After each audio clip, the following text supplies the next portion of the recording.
இந்த படம் ஃபுல்லா டாக்ஸிக்ன்னு கரெக்ட்டா பேர வச்சிருக்கீங்க. படத்துல என்னதான்டா சொல்ல வர்றீங்கன்னா, அப்பாக்கும் மகனுக்கும் ஒரு கிளாஷ்.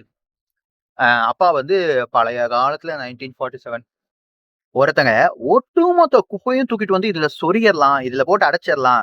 இவருக்கு என்னப்பா ஆல்ரெடி ஃபேன்ஸ் இருக்கு. எதையோ ஒண்ணு எடுத்து வைப்போம். ஏன்னா ஆல்ரெடி ஹிட் ஆயி போச்சுப்பா இவரோட படம். ஆல்ரெடி 1000 கோடி, 2000 கோடின்ட்டு நெறைய ஃபேமஸான ஒரு ஆளு. எதையோ ஒண்ணு எடுத்து வைப்போம். எதையோ ஒண்ணு கிண்டி வைப்போம். 4 படத்துல இருக்கிறதெல்லாம் சேர்த்து போட்டு கிண்டி வைப்போம்.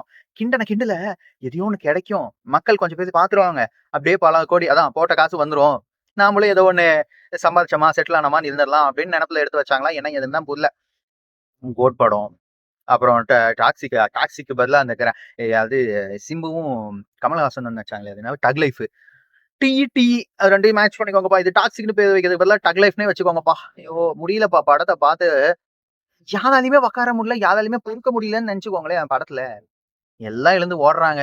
ஓடினேன், ஓடினேன் படம் எப்படா முடியும் என்று ஓடினேன். இந்த சோதனையை விடுவிக்கும் வழி இல்லையா? அப்படின்ற மாரி எல்லாரும் ஓடி போயிட்டு, போட்ட காசெல்லாம் நக்கிட்டு போச்சு அப்படின்ட்டு ஃபீலிங்ஸ்ல தான் உட்காந்துருப்பாங்க. என்ன உருப்படியா நம்ம என்ன பார்த்திருப்போம் அப்படின்னா, அ ஃபைட் சீன்ஸ் அப்படின்ட்டு ஏதோ சில எடுத்து வச்சிருக்காங்க. அப்புறம் ஒரு சின்ன வயசு யஷ் அப்படின்ட்டு ஒரு மனுஷன காட்டுறாங்க. தாடி கீடிலாம் எடுத்துட்டு. நிஜமாவே அது யஷ் தானா? இல்ல வேற யாரனா கூட்டிட்டு வந்து விஎஃப்எக்ஸ் பண்ணாங்களா? என்ன ஏதுன்னு தெரியல. ஏன்னா அந்த மனுஷன் அவ்ளோ தாடிய வச்சிருந்து, அவ்ளோ ஃபுல்லா கிளீன் ஷேவ் பண்ணிட்டு, அ திரும்பியும் அவ்ளோ தாடியோட வளர்க்கறது அவ்ளோ சீக்கிரம் சாதாரண விஷயம் இல்ல. ஆனா இந்த குப்பைய தான் வந்து 3 வருஷமா கிண்டி வச்சிருக்காங்க எல்லாரும் சேர்ந்து.